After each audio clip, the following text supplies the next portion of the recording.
තෙරුවන් සරණයි දේශ විදේශ ශ්‍රී ලාංකික සියලුම ජනතාවට මේ විශේෂ පණිවිඩය ලබා දෙන්නේ විදේශ සේවා නියුක්ති කාර්යාංශය විදේශ සේවා නියුක්ති කාර්යාංශය කුරුණෑගල වැහැර පවත්වාගෙන යන ඒ පුහුණු මධ්‍යස්ථානයේ මේ වන විට දේශක්ති විදේශ රැකියා ආයතනයේ හිමිකරු වන ප්‍රදීප් කියන පුද්ගලයාගේ පෞද්ගලික ගොඩනැගිල්ලකට මේ කිසිම ටෙන්ඩර් පටිපාටියකින්වත් කිසිම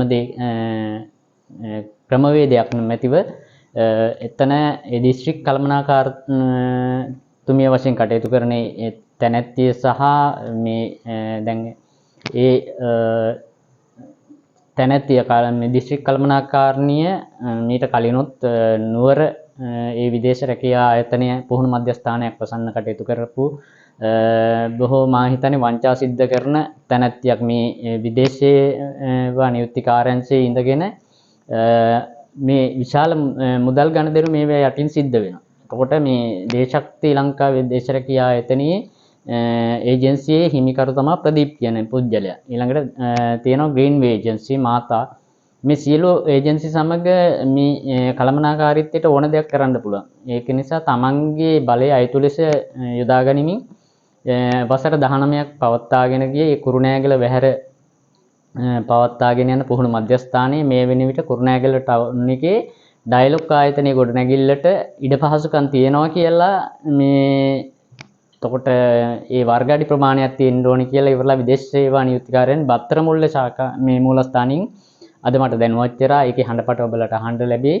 එතකොට මේක කිසිම ටෙන්ඩර් පටිපාටියකින් තොරවයි මේ දේශක්ති එකේ හිමිකරුට මේ අවශ්‍ය විදිහට තමයි මේ කුරුණෑගල දිස්ත්‍රික් කළමනාකාරණිය හැසිරෙන්නේ. එතකොට දැන් විදේශ රැකියා වල පුහුණු ලබන ඒ කාන්තාවන් පිරිසට පුහුණුලාභීන්ට එක පැත්තකින් අර කණ්ඩවත් බැරි ආහාර ලබා දෙනවා. දැන් වසර 9ක් ඒ කෑම ලබා දෙන පුජ්‍යල එක දිගටම කෑම ලබා දෙනවා. එතකොට මේක කිසිම ටෙන්ඩර් පටිපාටියකින් තොරවයි මේ දිගින් දිගට මේ පුජ්‍යලයට දීලා තියෙන්නේ. එතකොට ඒ කෑම කිසිම කෙනෙක්ට ආහාරයට ගන්න බෑ.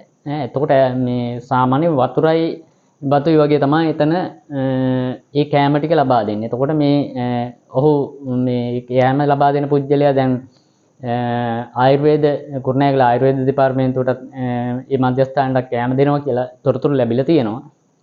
මේ ඔහුගේ කෑම පිළියෙල කරන තැනත් ඊටම අපිරිසුදුයි කියලා තොරතුරු දැනගන්න ලැබෙනවා. PH අයලවත් බලන්න ඇහළු ඒ ස්ථාන.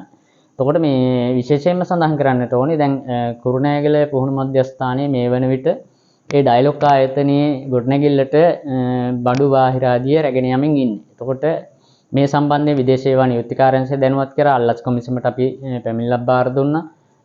ඊළඟට අපි ජනාධිපති ලේකම් කාර්යාලයට පැමිණිල්ලක් බාර දීලා තියෙනවා.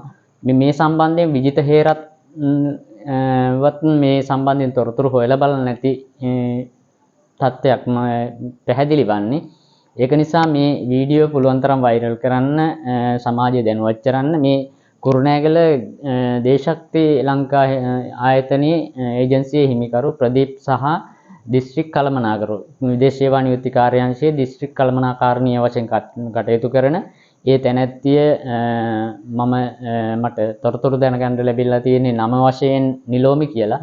මේ නිලෝමි කියන පුජ්‍යලයා මේ තැනැත්තිය මේ මහනුවර ඒ පුහුණු මධ්‍යස්ථානයත් වහන්න කටයුතු සිද්ධ කරපු කෙනෙක්. ඒක නිසා මේ අතේ යටින් මුදල් වංචා සිද්ධ වෙන නිසා මේවා කිසිම පරිපාලනයක් නැහැ. එතකොට විදේශ සේවා නියුක්ති කාර්යාංශ එක පෞද්ගලික පුහුණු මධ්‍යස්ථානයක පුහුණුව ලබන එක ඒ පුහුණුලාභියෙක් ඒජන්සියක මේ පෞද්ගලික පුහුණු මධ්‍යස්ථානයේ රුපියල් ලක්ෂයක් ගෙවන්න ඕනේ. එතකොට ඒ ලක්ෂයේ ඒක එහෙම ගෙවන ඊට පස්සේ රුපියල් 10000ක් වෙනම ගන්නවා. ඒ 10000 යන්නේ බත්තර මුල්ල ප්‍රධාන මූලස්ථාන. එතනින් මොනව වෙනවද කියලා මේ සම්බන්ධයෙන් කාටවත් මේ වෙනතක් තොරතුරක් නැහැ. එතකොට මේ රජයේ පුහුණු මධ්‍යස්ථාන මෙච්චර තියෙද්දි මේ රටේ රජයේ ගොඩනැගිලි තියෙද්දි දැන් අද කියන විදේශීය වනියුක්තිකාරයන් රජයේ සුදුසු ගොඩනැගිලි නැති වෙන්නත් පුළුවන්. එතකොට මේ වසර 19ක් එතන කරනකම් මේ රජයේ විදේශීය වනියුක්තිකාරයන්ට බැරි වුණාද මේ පුහුණු මධ්‍යස්ථානයකට තැනක් හොයාගන්න. ඒක නිසා මේ වංචාව වහාම නවත්තන්න අපේ ජනතාව කටයුතු කරන්නට ඕන. මේ ඒජන්සි කාර්යයන්ට ඕනේ විදිහටවත් විදේශීය වනියුක්තිකාරයන්ට ඕනේ විදිහටවත් මේ ජනතාවගේ බදු මුදල් එක පැත්තකින් දේශශක්ති හිමිකරුට යනවා, අනිත් පැත්තෙන් දේශශක්ති හිමිකරු ඒ බැහැර පුහුණු මධ්‍යස්ථානයේ ඔහුට මිලදී ගන්න කටයුතු කරමින් පවතින. එතකොට මේකේ ඔබලට පේනවා දැන් ලක්ෂ 40ක් මම හිතන්නේ ඒ ඩයලොග් ආයතනයේ ගොඩනැගිල්ලට මුලින් මේ රජයේ ගෙවන්න ඕන.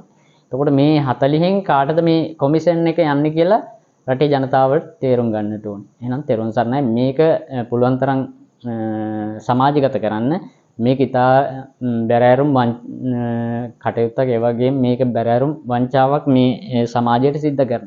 මේක මේ විශේෂයෙන්ම මේ කුරුණෑගල ඒජන්සි මම හිතන්නේ 200 ගානට වැඩි අධික ප්‍රමාණයක් තියෙනවා. මේවත් සමග තමයි මේ පිරිස කටයුතු කරන්නේ. එතකොට මේ දිස්ත්‍රික් කළමනාකාරණියට ඕන දෙයක් කරන්න පුළුවන්. එතකොට වංචාවල් වහන්න පුළුවන්, වංචාවල් සිද්ධ කරන්න පුළුවන්. තමන් යට තියෙන නිලධාරීන් යටත් කරගන්න පුළුවන්.